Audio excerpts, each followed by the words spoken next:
السلام علیکم ورحمۃ اللہ وبرکاتہ۔ ایک بھارت رتن پاکستانی جس کے دل میں ہندوستان بستا تھا۔ ناظرین و سامعین، آج کی ویڈیو بہت ہی زیادہ اہم ہونے والی ہے۔ آپ سے درخواست ہے کہ اس ویڈیو کو مکمل دیکھیں اور اپنے تمام دوست و احباب کے پاس شیئر ضرور فرمائیں۔ ہندوستان کی قومی راجدھانی دہلی میں رہنے والے خان مارکیٹ سے واقف نہ ہوں ایسا ہو ہی نہیں سکتا۔ کیا آپ جانتے ہیں کہ خان مارکیٹ کس کی جانب منسوب ہے؟ اصل میں اس کا نام خان عبدالغفار کے نام پر رکھا گیا ہے۔ نئی دہلی کے قرول باغ علاقے میں ایک اور مارکیٹ کا نام ان کے اعزاز میں رکھا گیا ہے، یہ ہے غفار مارکیٹ۔ یہی نہیں، ممبئی کے ورلی علاقے میں ایک سمندری سڑک اور سیرگاہ کا نام ان کے نام پر خان عبدالغفار خان روڈ رکھا گیا ہے۔ اب سوال ہے کہ یہ شخص کون ہے جس کا ہندوستان میں اس قدر احترام ہے؟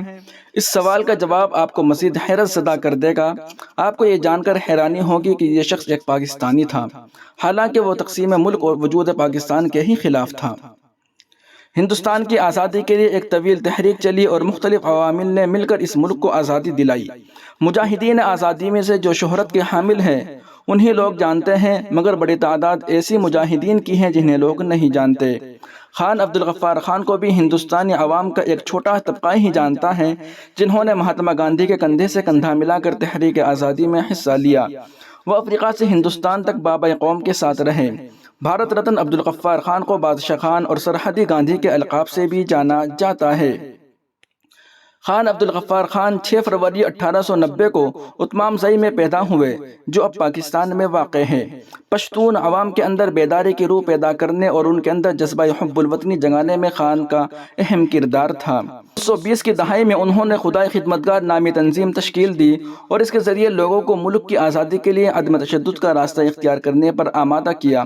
انہوں نے کہا کہ میں تمہیں ایسا ہتھیار دینے جا رہا ہوں کہ پولیس اور فوج اس کا مقابلہ نہیں کر سکے گی۔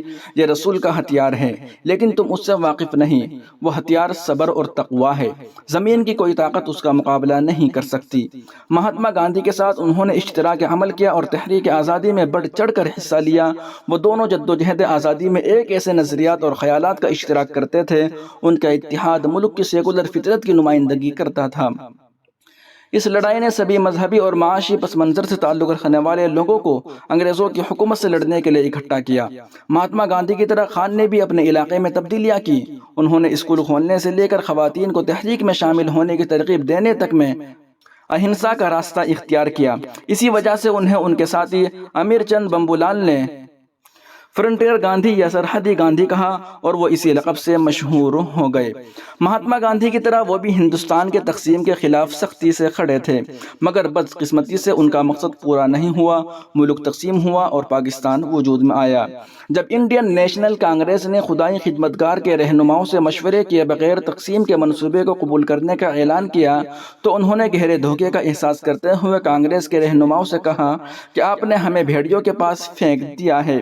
حالانکہ جب تقسیم کا فیصلہ ہو چکا تو جون 1947 میں خان اور دیگر خدائی خدمتگار رہنماؤں نے برطانوی حکام سے مطالبہ کیا کہ نسلی پشتونوں کو پشتونستان کے ایک آزاد ریاست کا انتخاب دیا جائے جو کہ برطانوی ہندوستان کے تمام پشتون علاقوں پر مشتمل ہو اور اسے پاکستان میں شامل نہ کیا جائے۔ برطانوی حکومت نے اس مطالبے کو منظور نہیں کیا، حالانکہ پاکستان بننے کے بعد انہوں نے یہیں رہنا قبول کیا۔ سرحدی گاندھی کو ہندوستان اور پاکستان دونوں ہی ممالک میں احترام کی نظر سے دیکھا جاتا ہے۔ مہاتما گاندھی کی 100ویں سالگرہ پر سرحدی گاندھی نے 1969 میں ہندوستانی پارلیمنٹ سے خطاب کیا تھا۔ 1984 میں انہیں امن کے نوبل انعام کے لیے نامزد کیا گیا۔ انہوں نے ہندوستان کا دورہ کیا اور 1985 میں انڈین نیشنل کانگریس کی 7 سالہ تقریبات میں شرکت کی۔ انہیں 1967 میں جواہر لال نہرو ایوارڈ سے نوازا گیا اور بعد میں 1987 میں ہندوستان کا سب سے بڑا شہری اعزاز بھارت رتن دیا گیا۔ ان کے آبائی شہر پشاور میں بادشاہ خان انٹرنیشنل ایئرپورٹ ان کے نام سے منسوب ہے، جبکہ شہر چاروستا میں ان کے نام پر بادشاہ خان یونیورسٹی ہے۔ دوسری جانب جشن یوم آزادی، لال قلعے پر لہرا ترنگا، پی ایم نریندر مودی کا خطاب، جانے کن کن باتوں کا کیا ذکر۔ آج کا دن ان انگنت آزادی پسندوں کو خراج عقیدت پیش کرنے کا ہے جنہوں نے ملک کے لیے اپنی جانیں قربان کی۔ یہ ملک ان کا مقروض ہے۔ اب خطاب میں وزیر اعظم نریندر مودی نے خواتین کی حفاظت، ملک کی ترقی، بنگلہ دیش میں ہندوؤں پر مظالم سمیت تمام مسائل اٹھا کر ایک مضبوط پیغام دیا۔ انہوں نے ہندوستان کو ایک ترقی یافتہ ملک بنانے کے لیے اپنے وژن کے بارے میں بھی کھل کر بات کی۔ ملک کے 78ویں یوم آزادی پر وزیر اعظم نریندر مودی نے لال قلعے کی فصیل سے ترنگا لہرایا اور قوم سے خطاب کرتے ہوئے کسانوں اور نوجوانوں کا بھی ذکر کیا۔ انہوں نے کہا کہ یہ وہ ملک ہے جہاں دہشت گرد ہمیں مار کر چلے جاتے تھے، جب یہ فوج سرجیکل اسٹرائیک کرتی ہے، تب ملک کی فوج فضائی حملے کرتی ہے تو ملک کے نوجوانوں کا سینہ فخر سے بھر جاتا ہے۔ یہی وجہ ہے کہ آج 140 کروڑ ہم وطنوں کے دل اعتماد اور فخر سے بھرے ہوئے ہیں۔ اس سال 11ویں بار پی ایم نریندر مودی نے لال قلعے پر ترنگا لہرایا۔ اس موقع پر پارٹی اور اپوزیشن کے رہنماؤں سمیت 6000 خصوصی مہمان بھی موجود رہے۔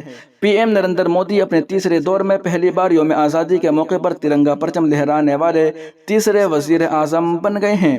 مودی نے کہا، قدرتی آفات میں بہت سے خاندانوں نے اپنے لوگوں کو کھو دیا ہے، قوم کا بھی نقصان ہوا ہے۔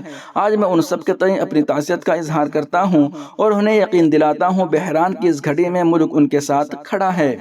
پی ایم نریندر مودی نے کہا کہ وہ دن دور نہیں جب ہندوستان صنعتی مینوفیکچرنگ کا مرکز ہوگا۔ دنیا کے بہت سے صنعت کار ہندوستان میں سرمایہ کاری کرنا چاہتے ہیں۔ میں ریاستی حکومتوں سے اپیل کرتا ہوں کہ وہ سرمایہ کاروں کو راغب کرنے کے لیے ایک واضح پالیسی مرتب کرے اور انہیں امن و امان کے حوالے سے یقین دہانی کرائے۔ سرمایہ کاروں کو راغب کرنے کے لیے ریاستوں کے درمیان مقابلہ ہونا چاہیے۔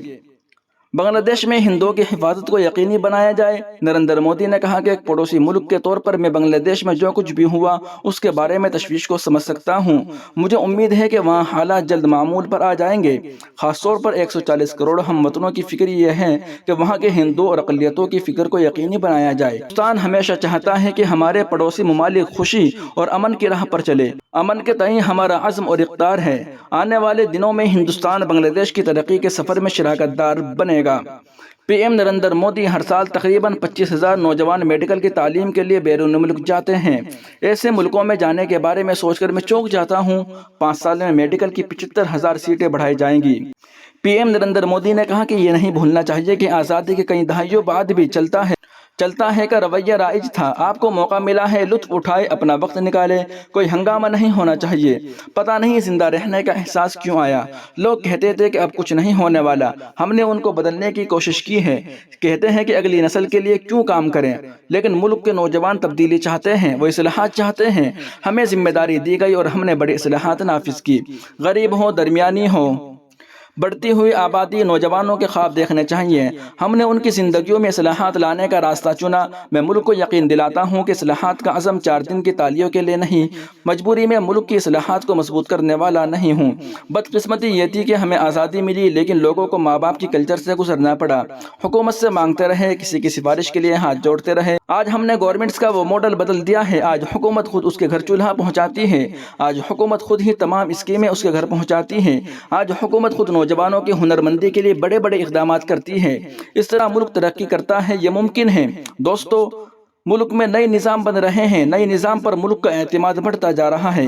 آج نوجوانوں نے اپنی آنکھوں کے سامنے بہت سی تبدیلیاں دیکھی ہیں۔ ان کے خوابوں نے شکل اختیار کر لی ہے۔ خود اعتمادی میں ایک نیا شعور بیدار ہوا ہے۔ آج دنیا کا نقطہ نظریہ بدل گیا ہے۔ نوجوانوں کے لیے امکانات کے دروازے کھل گئے ہیں، امکانات بڑھ گئے ہیں، نئے مواقع مل گئے ہیں۔ میرے ملک نوجوان اب آہستہ آہستہ آگے نہیں بڑھنا چاہتے، وہ بڑھتی ہوئی ترقی نہیں چاہتے، وہ چھلانگ لگانا چاہتے ہیں۔ میں کہنا چاہوں گا کہ یہ ہندوستان کے لیے ایک سنہری دور ہے، ہر طرح سے ایک مسئلہ ہے، ہم اسے جانے نہیں دے سکتے۔ ہم اس موقع سے فائدہ اٹھائیں گے اور اپنی قراردادوں کے ساتھ آگے بڑھیں گے۔ ایک ترقی یافتہ ہندوستان کا مقصد ضرور حاصل کیا جائے گا۔ پی ایم نریندر مودی نے کہا کہ ہمارا متوسط طبقہ زندگی کے معیار کو پورا کرنے کی ذمہ داری میں ہے۔ میں نے خواب دیکھا ہے کہ 2047 تک عام آدمی کا معیار زندگی بہتر ہو جائے گا۔ ہمارے ہم وطنوں، ہم چھوٹی چھوٹی ضرورتوں پر بھی توجہ دیتے ہیں۔ غریبوں کے لیے کھانا پکانے کا چولہا ہو یا مفت علاج کا، فائدے سب تک پہنچ چکے ہیں۔ عوام تک پہنچنا ضروری ہے۔ ذات پات کی باتیں پہنچ چکی ہیں۔ ہم نے اہل وطن کے لیے بہت سی قوانین ختم کر دیے ہیں۔ آج ہم نے آزادی کی وراثت کی بات کی ہے۔ ہمارے پاس صدیوں سے جو فوجداری قوانین تھے، ہم نے ان کی جگہ انڈین کوڈ لے لی ہے۔ شہریوں کو انصاف کی فراہمی پر زور دیا گیا ہے۔ زندگی کی آسانی کو بہتر بنانے پر زور دیا گیا ہے۔ پی ایم نریندر مودی نے کہا، چاہے وہ نوجوان ہوں، بوڑھے ہوں یا گاؤں کے لوگ، شہر کے لوگ ہوں، مزدور ہوں، دلت ہوں، قبائلی ہوں، جنگلوں میں رہنے والے لوگ ہوں، سب نے 2047 میں ترقی یافتہ ہندوستان کے لیے قیمتی تجاویز دی ہیں۔ جب میں انہیں دیکھتا تھا تو بہت خوش ہوتا تھا۔ دنیا کے اسٹیل کیپٹل بننا ضروری ہے۔ کچھ لوگوں نے ہندوستان کو مینوفیکچرنگ بنانے کا مشورہ دیا، کچھ لوگوں نے ہندوستان کی یونیورسٹیوں کو گلوبل بنانے کا مشورہ دیا، کچھ لوگوں نے کہا کہ کیا آزادی کے اتنے سالوں بعد میڈیکل گلوبل نہیں ہونا چاہیے۔ لوگوں نے مشورہ دیا ہندوستان کو جلد از جلد زندگی کے ہر شعبے میں خود کفیل ہونا چاہیے۔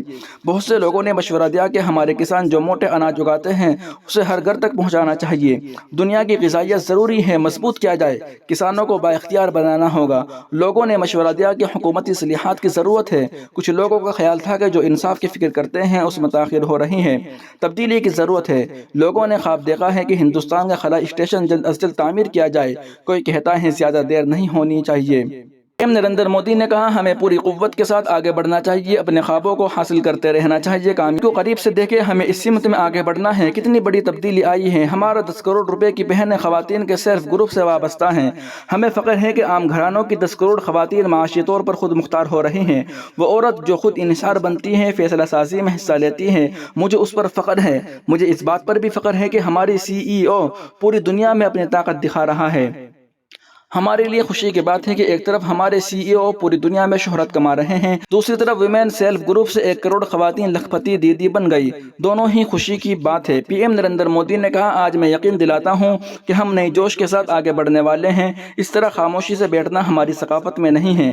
جو لوگ آگے بڑھ رہے ہیں، ترقی کا احساس کرنا ہماری فطرت ہے۔